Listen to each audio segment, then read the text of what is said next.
김웅 의원은 왜 정확히 말을 하고 있지 못하는가? 오늘 저희 돌직구쇼에서 이 두 번째 문제에 대해서 지금부터 이야기를 해볼 텐데 앞서 말씀드렸던 것처럼 오늘 참 뜨겁습니다. 장제원 의원의 이야기 한 토막 듣고서 이야기 시작하겠습니다. 9월 1일 날 최초 통화를 했습니다. 이 통화 기록은 의도적으로 보도하지 않았습니다. 기자가 김웅 의원에게 물어봅니다. 손준성 검사 아시죠? 성검사만이 보니까 의원님한테 최강욱 유시민 고발장 전달을 했던데 윤 총장한테 요청받고 그러신 거예요? 그건 아니고 윤 총장하고는 전혀 상관없어요. 검찰 쪽에서 제가 받은 건 아니에요. 윤 총장은 상관없다. 제가 만들었다. 검찰에서 받은 건 없다. 분명한 어조로 말한 그 녹취록 왜 공개 못하고 이거는 왜 보도를 안 했는지 뉴스버스는 밝혀야 될 겁니다. 이래서 공작이라는 겁니다. 뉴스버스 다 까십시오. 장난치지 말고. 자, 윤석열 캠프 상황실장 장제원 의원이 이 의혹을 보도한 매체를 일컬으며 장난하지 말고 다 깔아. 이재명 기자. 자, 지금 이게 어떤 내용이죠? 장난하지 마라.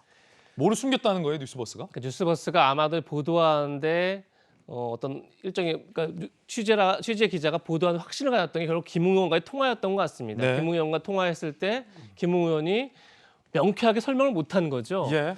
받은 것 같기도 하고 그리고 자기가 썼는데 손준성 검사로부터 조언을 들은 것 같기도 하고 굉장히 애매모호하게 답변을 하니까 그리고 나서 고발장을 전달할 때 손준성 보냄이라는 표시가 있으니 그러면 맞나보다라는 확신 속에서 아마 보도를 한 걸로 보입니다.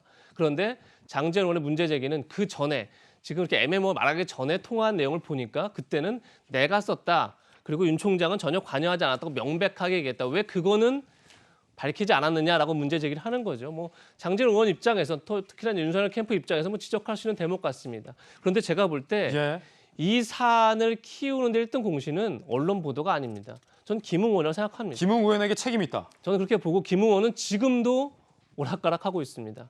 그러니까 어젯밤에 동아일보하고 인터뷰한 거에서 보면 이재명 기자. 김웅 의원이 오락가락하고 있다라고 지금 말씀을 주셨는데 도대체 김웅 의원의 입장이 뭡니까? 이매체 다르고 저매체 그게 다르고. 가장 궁금한 건데 어젯밤에 동아일보가 또 인터뷰를 했더라고요. 어젯밤 동아일보 내용. 본인 스스로 기각합니다. 뉴스버스 기자가 처음에 전화 왔을 때 본인이 약간 술에 취해 자다 갑자기 전화 받았고 그래서 오락가락하게 답변을 했다고 얘기를 합니다. 술에 취해서 전화를 받았다고? 그러면 지금이라도 오락가락하지 말아야 되는데 동아일보 인터뷰 내용도 이런 겁니다. 누가 나에게 그걸 전달했는지 그래서 내가 그것을 진짜 받아서 전달한 게 맞는지 그리고 실제 그것이 검사로부터 나온 건지 손준성 검사로 나온 건지 기억이 안 나서 답변을 못 하겠다 그러면서 이 답변을 해야 할 책임은 검찰과 취재원한테 있다 이렇게 얘기를 합니다. 본인 핵심 당사자는 불구하고. 그리고 사실 굉장히 실망스러웠던 대목은 뭐냐면 이렇게 얘기를 합니다. 어제 해명에도 그게 있지만 기자들한테 보낸 해명에도 자기가 만약에 전달을 했다 하더라도 자신은 단순 전달자라 위법한 행위를 한 게 없다. 그러니까 마치 문제가 지금 자기가 불법을 했느냐 아니면 법적으로 문제가 없느냐의 논쟁으로 이해를 하고 있더라고요. 아니 누가 그 관심 하나도 없는데 자기 그러니까 그거는... 이건 마치 지금 아직도 본인이 정치인이 아닌 거죠. 본인이 무슨 법률가기 때문에 지금 누가 법률에게 위법하냐 아니냐를 문제 삼고 있는 게 아니라 어쨌든 간에 이 사안이 그러니까 아까 전에 뭐 김광석 변호사 말씀하셨지만 이게 법적으로 과연 뭐 직권남용이 되느냐 아니면 뭐 선거법 위반이 되느냐 이런 논을 떠나서 본인이 야당 정치인이 됐는데 이제 법조인이 아니지 않습니까? 당시에 후보였기 때문에. 그런데 검사로부터 여권 인사를 고발해달라는 것을 청탁을 받았다라면 그 자체가 정치적으로 문제가 될 수 있는 거죠. 지금 그 문제를 따지고 있는데 본인은 아직도 내가 전달했다 하더라도 나는 단순 전달자이기 때문에 위법한 게 없다. 그런데 전달했는지 안 했는지 기억도 안 난다? 기억도 안 난다. 뭡니까 그러니까 이게 참 저는 김웅 의원의 태도가 굉장히 실망스럽고 이 문제의 본질 자체가 어쨌든 이 뉴스 그러면서 또 이런 얘기도 하죠. 뉴스버스의 보도가 조작이 아니라면 그거는 손준성 검사가 보냈다는 얘기가 되기 때문에 손 검사 해명해야 된다. 이런 식의 태도입니다, 지금. 그래서 저는 김웅 의원이 전 아무리 당시에 이제 4.15 총선을 바로 앞둔 시점이기 때문에 굉장히 정신이 없었다 치고 그리고 또 뭐 본인이 뭐 수많은 제보를 받았다선 치더라도 제가 앞서 말한 것처럼 아니 검찰의 그것도 대검의 핵심 간부로부터 고발장을 받아서 전달했다 그러면 그것에 대한 문제의식이 전혀 없었다는 것 자체가 문제인 거죠 사실은요. 그런 점에서 김웅 의원이 기억이 안 난다. 그리고 내가 증명할 방법이 없다라고 물러설 문제는 아니다. 그런 점에서 좀 김웅원이 지금 이 사태를 촉발하고 키우는데 굉장히 중요한 역할을 하고 그런 점에서 좀 김웅원이 책임 있는 답변을 해야 된다. 이런 말씀 드리고 싶습니다. 윤석열 캠프와 국민의힘에서도 김웅 의원의 애매모호한 태도를 비판하는 목소리가 나왔습니다. 여야 모두 김웅 의원에 대해서 비판적인 입장이 많습니다. 들어보시죠. 김웅 의원은 신속하게 해명과 함께 사실관계를 분명히 밝히십시오. 지도부에 있었던 저에게는 듣보잡 사건입니다. 제일 핵심은 뭐냐면 그럼 손준성 정책관으로부터 이걸 받았다는 거냐 안 받았다는 거냐, 받은 것을 당으로 보냈다는 거냐 안 보냈다는 거냐, 김웅 의원이 명확하게 해줘야 되거든요. 자, 오늘 뭐 입법의 달인들 나오셨으니까 일단 천하람 변호사님, 네, 김웅 의원 손준성 검사와 동기잖아요. 동기죠. 앞서서 전재수 의원님이 기억이 안 나면 용산 전자상가를 가라. 가면 기록이 다 나온다. 지금 바로 가야 됩니다. 어떻게 보세요? 아니 받았다는 거예요, 안 받았다는 거예요, 전달했다는 거예요, 안 전달했다라는 거예요, 자기가 작성했다는 거예요, 안 했다는 거예요. 지금 뭡니까 이 태도? 너무 이상하죠. 그러니까 예를 들어서 그 사이에 휴대전화를 바꿨거나 뭐 텔레그램의 서비스에서 탈퇴를 했거나 뭐 모르겠습니다. 근데 네. 요즘 포렌식 기술이 워낙 좋아가지고요. 그때 당시에 썼던 휴대전화만 가지고 정말 말씀대로 용산에만 가도 다 나옵니다. 그걸 지금 가라, 용산 가라. 지금 가야 됩니다. 지금 뛰어가야 되고요. 지금 9시 29분. 그럼요. 지금 문 열었을 겁니다. 근데 이제 무슨 얘기냐면 저는 야권 입장에서 가장 걱정되는 것이요. 제가 만약에 민주당 당대표라면 이걸 질질 끌 겁니다. 예. 대선 직전까지 계속 감찰한다, 시간 끌고 감찰도 불명확하다 해서 수사 넘기고 공수처에 보내느니 마느니, 그럼 공수처 관할 없으면 다시 경찰에 보내느니 하면서 수사 결과 뭔가 굉장히 있는 것처럼 예.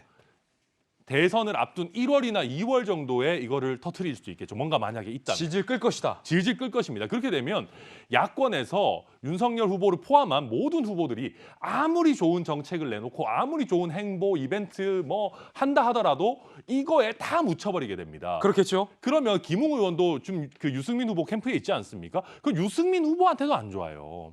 그렇다면 이 부분에 대해서 예컨대 빨리 밝혀서 윤석열 후보 캠프에 뭐가 있다 하더라도 예컨대 설령 그거 빨리 당대표 쪽에 전달을 해서 당대표가 빨리 판단을 할 수 있도록 예. 도와줘야 되고요. 그게 아니라 뭐가 없다라고 하면 더더욱이나 야권 전체를 위해서 이게 윤석열 후보 하나가 망가지고 많은 그런 문제가 아니거든요. 그러니까 빨리 마무리될 수 있도록 이 조치를 취해줘야 되는데 물론 그런 건 있겠죠. 뭐 당시에 이제 처음 정치에 입문해서 송파갑도 그렇게 녹록지 않았습니다. 당시에는. 그래서 이렇게 선거 치르고 총선 한 열흘 정도 남겨놓지 않은 정신 없었던 상황이었을 수 있어요. 당시에는 그랬다고 하더라도 근데 당시에 썼던 휴대전화가 있다면은 지금 분명히 규명할 수 있는 문제이기 때문에 이게 단순히 윤석열 후보를 위해서가 아니라 야권 전체를 위해서 더 나아가서는 우리 대한민국 대선이 이거를 손준성 검사가 썼냐 안 썼냐 이걸로 대선 치르면 그게 우리 정치권 전체가 국민들 볼 면목이 있겠습니까? 이 논쟁은 빨리 마무리하고 대한민국 미래 비전 논쟁으로 넘어가야 되는데 그게 김웅 의원이 스스로 느끼고 있는지 없는지 모르겠지만 그거의 키맨이 바로 김웅 의원입니다. 저는 더 책임감을 좀 가져줬으면 좋겠습니다. 야, 이 같은 당이지만 굉장히 강한 질타와 돌직구 발언이 지금 나왔고 천하람 변호사의 의견이었고요. 검찰 출신의 김광삼 변호사님께서 보시기에는 김웅 의원은 전혀 기억이 안 난다라고 좀 주장하고 있고 확인할 방법조차 없다라고 주장하고 있고 이거는 매체와 검찰이 밝혀야 한다라고도 좀 주장을 하고 있어요.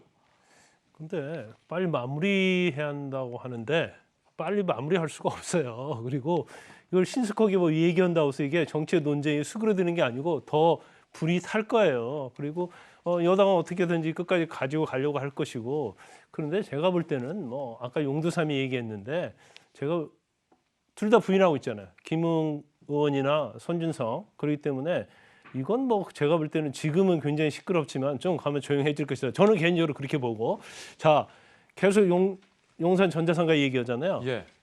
포렌식은 뭐가 나올까? 우리가 너무나 핸드폰 포렌식을 만능주의로 생각하고 있어요. 해본 사람이 지금 말하는 거예요. 네, 그렇죠. 근데 이게 지금 서로 주고받은 게 어떤 거냐면요. 텔레그램 가지고 주고받은 거예요. 그거 이미 다 폭파됐어요. 폭파 안 됐다 하더라도 경우에 따라서는 몇 분 내에 이걸 삭제하는 기능을 추가하면 다 삭제되거든요. 그러면 텔레그램에서 주고받은 내용이 물론 이럴 수는 있죠. 포렌식 하면 이게 캡처 화면을 주고받았기 때문에 사진은 남아있을 수 있겠죠. 그런데 그냥 텔레그램 받은 걸 자체를 그대로 전달을 하게 되면 텔레그램에 남지 않아요. 그래서 아무리 휴대폰 포렌식 해봤자 나올 게 하나도 없다는 거. 아 그래요? 그러면 단지 그 고발장이 작성됐을 때는 워드 프로세스로 작성했을 거 아니에요. 그럼 PC에는 남아 있을 수 있겠죠. 근데 그 PC가 노트북인지 아니면 손준성 뭐 정치권에 쓰던 것인지 제3자 것인지 그건 알 수가 없기 때문에 이 사건의 어떤 진실 자체는 서로 저쪽을 무너뜨리려고 하는 여당과 예. 그다음에 정치 공작을 주장하는 야당이 서로 싸우다가 결론 없이 갈 가능성이 크다. 더군다나 수사 대상도 되게 어렵고 또 공수처에서 수사한다고 해서 제가 뭐 나올 가능성이 없다 이렇게 보는데 이제 우리가 이 팩트를 정리하면 이제 김웅 의원에 대해서 많은 비판이 있는 건 맞아요. 예. 근데 결과적으로 보면 4월 3일 날하고 작년 4월 8일 날 전달됐는데 4월 3일 것은 자기는 기억이 없다는 거고 4월 8일 날 고발장은 최강욱 의원에 대한 고발장인데 내가 초고를 작성했다는 거예요. 그건 자신이. 자기가 작성했다는 거예요. 근데 완성된 문구 뉴스버스에서 한 것은 자기가 작성한 것이 초고로 내용은 맞지만 자기가 작성된 건 아니다고 이게 갈수록 약간 명백하게 주장을 하고 있기 때문에 네. 본인이 좀 정리를 해서 주장을 하고 근데 거기에 맞게 뭐 대검에서 감찰을 하든지 제가 볼 때는 수사는 어렵다고 보는데 이제 그렇게 해서 이제 결론이 나올 거지만 결국 양쪽이 이렇게 대립되고 부인을 하고 있는 상황에서 정치적 공방은 있겠지만 결과적으로 결과물은 뭐 별것이 없지 않을까. 물론 뭐 제 말이 틀릴 수도 있어요. 또 경우에 따라서는 아주 스모킹 건이 나올 수는 있겠죠. 그런데 스모킹 건이 나오지 않는 이상은 정치 공방으로 끝날 가능성이 좀 크다. 저는 그렇게 봅니다. 자, 이거 수사를 해봤던 검찰 출신의 김광삼 변호사의 생각이었고요. 이게 사실상 텔레그램방이고 포렌식을 한다 하더라도 뭐가 안 나올 수 있다. 그러면은 어쨌든 지금 모든 분들의 공통된 지적은 김웅 의원의 발언이 상당히 애매하다라는 건데 4월 3일과 4월 8일 날짜는 특정됐고 손준성 문건을 쓰고 전달해 줬다라고 의심을 받고 있는 손준성 검사는 그거 내가 쓴 것도 아니고 전달도 안 해줬다라고 하는데 그거를 받아서 당에게 딜리버리 해줬다는 김웅 의원은 내가 준 것 같기도 하고 안 준 것 같기도 하다라고 얘기를 하고 있어서 이 사안이 혼탁해지는 거예요. 말끔하지 못하게 되고 있는 거예요. 전재수 의원님은 어떻게 보십니까? 이 김웅 의원의 답변에 대해서. 예, 그러니까 보세요. 지금 이제 윤석열 후보가 이거는 여당의 정치 공작이라고 이야기를 하지 않습니까? 지금 김웅 의원의 태도를 보면 정치 공작 아닌 게 다 드러난 거죠. 아, 왜요? 왜냐하면 김웅 의원이 어떻든 받았지 않습니까? 받았는데 국민의힘 관계자에 전달을 했어요. 그거까지는 인정이 다 된 거잖아요. 그다음에 국민의힘 전달한 국민의힘 관계자가 드러나게 되면 어느 정치 세력이 어떤 정치 세력이 드러날 거다 이렇게 이야기를 하잖아요. 그러니까 이거는 뭐냐면 여당의 정치 공작이 아니고 국민의힘 내부의 권력 투쟁일 가능성이 굉장히 많습니다. 국민의힘 내부에서 누군가가 일부러 흘릴 가능성이 있다. 굉장히 많습니다. 왜 그러냐면 저는 이 사건이 처음 나왔을 때 굉장히 의아했는데 지금 김웅 의원이 지금 말을 계속 바꿔가는 거 보면은 이게 내부의 권력 투쟁일 가능성이 굉장히 많습니다. 동아일보 어제 그 인터뷰에서 취재원이 드러나면 배후에 어떤 정치 세력이 있는지 다 알게 될 것이다. 예. 이 이야기를 하거든요. 그러니까 이것은 정치 공작이 아니고 그러니까 이게 굉장히 사소한 문제에서 발생을 한 거죠. 김웅 의원이 누군가로부터 받았는데 그걸 전달했어요. 전달했는데 확인하고 난 뒤에 방을 폭파해라 했는데 그러면서 김웅 의원이 자기 텔레그램은 폭발을 했어요. 근데 그 기능에 보면 상대방 방도 폭파할까요? 뜨거든요. 아, 그런 게 있어요? 그럼요. 그걸 같이 폭발해야 전달해준 상대방의 텔레그램도 같이 폭파가 되는데 혹시 폭발 많이 해보셨어요? 해봤죠. 텔레그램? 예, 해봤죠. 그런데 그거를 자기 것만 폭발을 한 거예요. 그러니까 전달받은 거는 그대로 남은 것이고 그 국민의힘 관계자가 남은 그걸 갖고 지금 누군가 제보했을 것이다. 뉴스버스가 취재를 한 거거든요. 그러면은 그 국민의힘 관계자가 왜 제보를 했겠습니까? 직접 자기 핸드폰 취재기자한테 다 보여줬다는 거 아닙니까? 그렇기 때문에 이것은 상당히 아마 조금 더 들어가 봐야 되겠지만 이건 뭐 정치 공작 이걸 떠나가지고 지금 국민의힘에는 당의 주인이 없어요. 분란이 생겨도 누구 하나 어른이 있어가지고 어른이 나서가지고 도닥거리고 위로하고 중재해가지고 이거를 뭐 해결할 만한 당의 어른도 없는 상태입니다. 그러다 보니까 당의 주인 자리를 놓고 더더구나 이게 대선하고 이게 결부가 돼버리니까 이게 엄청나게 치열한 이게 저 내부의 권력 투쟁이 벌어지고 있는 것이 아닌가 이렇게 봅니다. 나중에 나와보면 아마 알겠죠. 야, 이 논의가 상당히 좀 다차원적이고 굉장히 좀 흥미로워지고 있는데 그러니까 전재수 의원님의 주장은 또 새로운 국면에 대한 의혹 제기입니다. 이거 우리가 공작한 거 아니다. 니들 내부에서 뭔가 권력 투쟁이지 않냐라는 전재수 의원님의 주장이었습니다.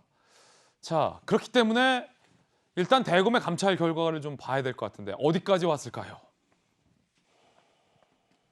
이재명 기자가 설명을 해주시죠.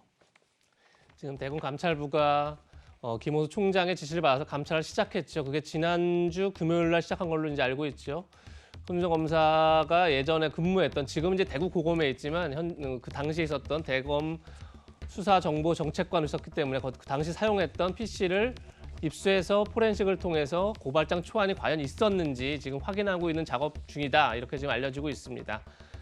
그리고 지난해 4월 3일 날 지금 말씀드렸던 것처럼 고발장에 실명 판결문이 포함되어 있죠. 근데 실명 판결문이라는 것은 검사, 판사 말고는 열람할 수 없기 때문에 그 열람 여부가 결국은 손 검사가 실제 고발장 작성했는지 그 고발장을 전달했는지 굉장히 중요한 증거가 되겠죠. 그래서 그 여부를 확인하고 있다는 건데 문제는 제가 조금 전에 말씀드렸던 것처럼 과연 검찰 내부의 감찰을 특히나 대검 감찰부장이 한동수 감찰부장인데 과거 윤석열 전 총장을 징계하는 국면에서 굉장히 추미애 전 장관과 편에 섰다는 표현이 좀 이상하지만 어쨌든 추미애 전 장관을 열심히 도왔다 이렇게 좀 알려지고 있는데 과연 그 감찰부를 믿을 수 있느냐 이런 게 검찰 내부에서 나오고 있는 거죠. 지금 정의도 부장검사도 내부 통신망에다 이제 그런 글을 게재하는 거죠. 한동수 감찰부장이 총장 징계 사태 당시에 신라젠 취재 의혹에 윤 전 총장이 관여했다 이런 진술서를 냈던 사람이다. 과연 이 사람이 감찰 결과를 믿을 수 있느냐 이런 이제 의혹이 제기되고 있는 그런 상황이다. 이렇게 볼 수 있을 것 같습니다. 예, 자 여러 패널들의 오늘 뜨거운 논란 잠시 후에도 또 계속됩니다.